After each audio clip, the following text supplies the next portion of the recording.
good morning. I don't know what time you're going to see this video, but here it is morning. Today I will be doing some, well, I'm going to call it Burmese, but it's almost like tofu style. I'm remaking this video. Why? Because many people are commenting, saying many things, like the cheese that I made with the chickpea, and I call it vegetarian cheese. And it's true in one way that people say you can never compare that to cheese. It should be called tofu, extra firm tofu, or could be called Burmese. I'll see which title I'm going to choose, either Burmese or tofu, extra firm tofu. You can flavor it any way you want, the same way you do the tofu. But this way is not fermenting it or squeezing it or whatever, just like you do the same process of making a regular cheese. It's totally different. Many people are complaining that how this cheese doesn't taste like cheese or whatever, or it doesn't melt like cheese. It's impossible to make a vegetarian cheese that really actually looks like a regular cheese or melts like a regular cheese or even tastes like a regular cheese. You cannot compare it. Now, if anybody is trying to be vegetarian, my thoughts are, why are we going to be looking for the same taste of, let's say, chicken or beef or fish, or trying to imitate our foods as beef or as chicken? Why would we do that if you want to be a vegetarian? That's my thought. I don't know why. That's my opinion. I know everybody has their own different opinions, but this is my opinion. If I'm going to be a vegetarian, why will I be looking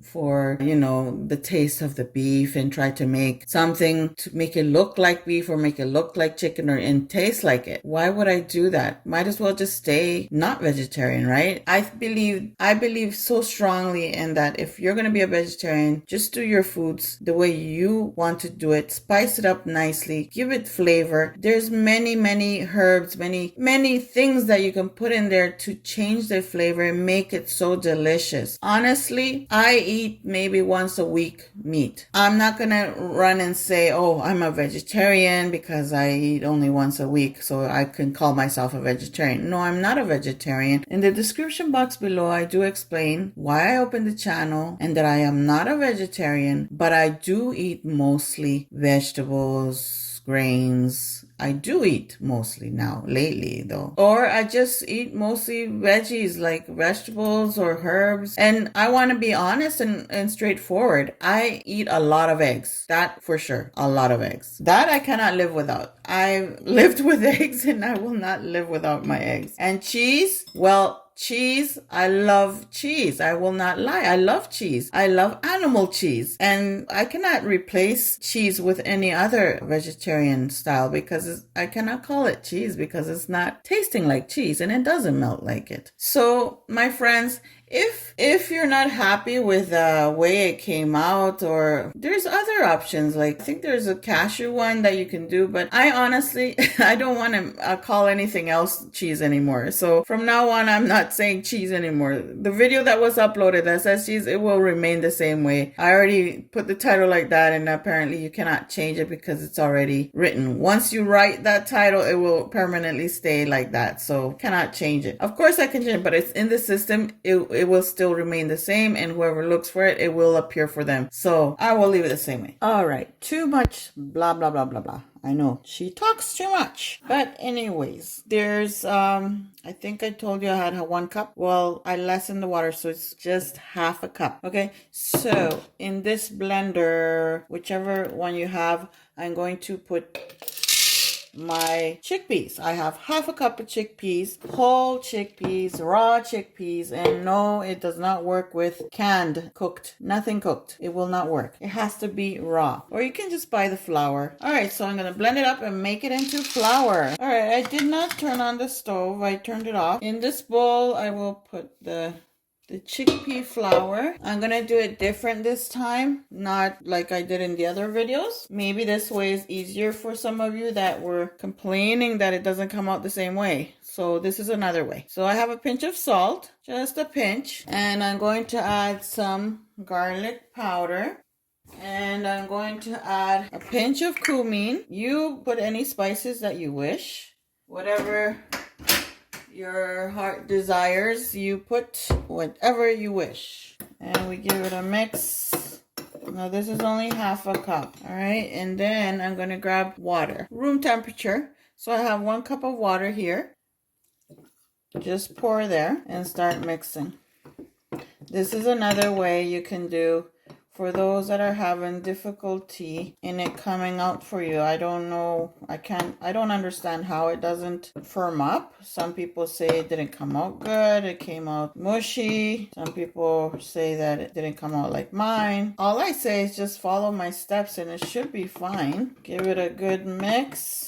And leave it there for 15 minutes and then come back and give it another stir and see if it's too thick. You can add more water. I used a little more than half a cup of water. As you can see, it's a bit thick, a little bit. Yeah, so let it rest for 15 minutes and I will be back. Okay, so once it's rested, have a pan ready. This is a small pan, so it's non-stick and I will have it ready so when it's time to pour it in there. All right, so now I turned on my stove. You see how it kind of a bit dried out. It was a little bit liquidy on the top. You see how it dried out? You can add more water. So I will add the rest of the water. So it's 1 cup of water. There we go. I add the rest. So it's complete total of 1 cup of water. So I just added that little bit that was left and just give it a stir. If you want it sweet and savory, don't put salt. Just add your sweetener of your choice. All right, so that's basically it. It's so simple and easy to make this.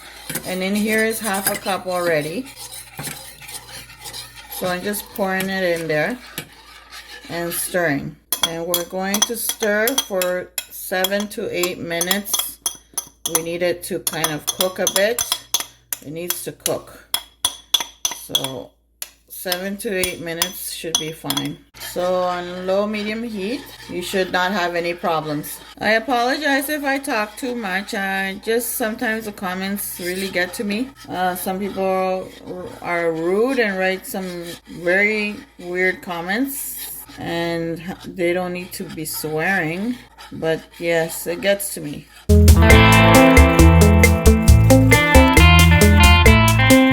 It's gonna start getting lumpy, so don't worry about it. Just keep on stirring.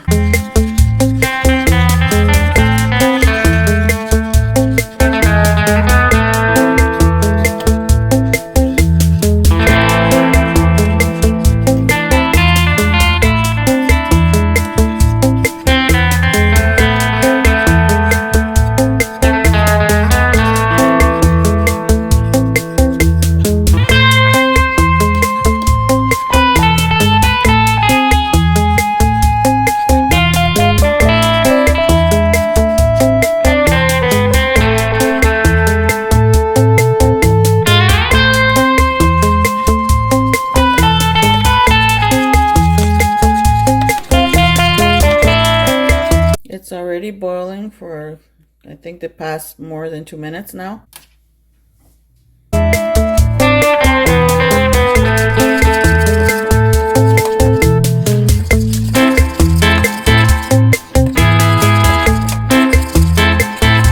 Okay, so it's been a good 7 minutes, so I will just turn it off. And since the stove is really, really hot still, it will still keep on cooking.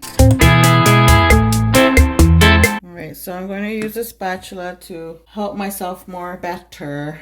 Just grab your pot and with the spatula scrape all the walls around it and then just pour it in there and pour. You see how it thickens up and the way it looked, it kind of looked watery a bit. Well, no need to worry, it gets thick. The less water you use, the more thicker, the more extra firm. So I'm going to be calling this Burmese tofu.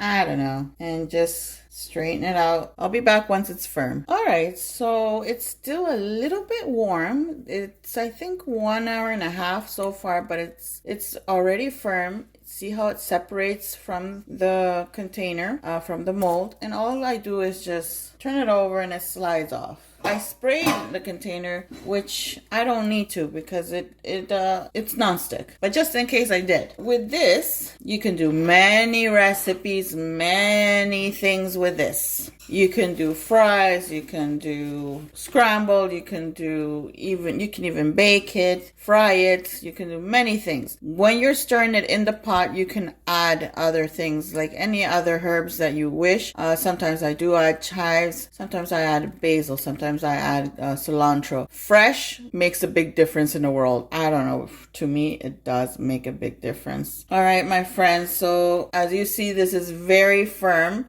It's still warm. You're able to cut it, right? You can let it cool completely. This is how it comes out. It's very firm. The less water, the more firm. That's what I can tell you. Okay, my friends, so that's how simple and easy it is to make the Burmese tofu, whatever you want to call it. It's so simple and easy. And this is directly from the raw whole chickpea, not from the powder or whatever you buy in the store. This is straight from the whole chickpea that I grind up into flour. So this is how it comes out. See, it's almost like a jello. I have several recipes. I think I have sweet and savory that I've done with this. I hope you liked this recipe, and I hope it was more easier than the other videos that I uploaded, which I directly do it in the pot. I don't do it in a separate bowl or nothing like I did now. I just decided to do it that way for people that are complaining that it doesn't come out the same way, etc, etc, etc. So maybe this way probably it will work out for you better. I don't know, but I hope so. If you're new, subscribe. Don't forget to click that bell so you don't miss any of my videos. Share my videos. Comment below, thumbs up, and hope to see you again in the next video. Thank you all for watching. Take care, everyone. Bye.